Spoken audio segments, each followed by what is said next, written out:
وبعد توجيه الامور تنقل القاعده هذه الرياض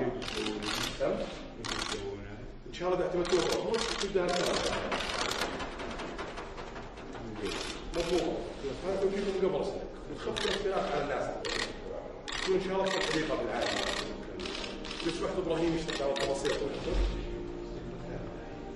هذا طول عمرك 13 كيلو من مساحه 13 كيلو مربع بيكون فيها بيكون فيها 6 مساحات طول عمرك، بيكون فيها ملعب الرويال جول، ملعب الجول، بيكون فيها 12000 وحده سكنيه، بيكون فيها 9 مليون من الحدائق والمنحدرات.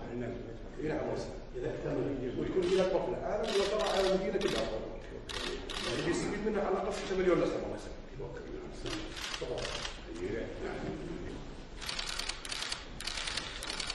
الرياض قبل كان فيها نقص في بعض الخدمات الرياضيه والبنيه التحتيه بالرياضه.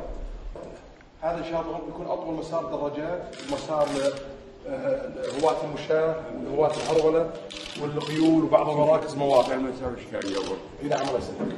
يكون بين كل نقطه ونقطه مجمعات رياضيه وعمرك كامل الله يسلمك.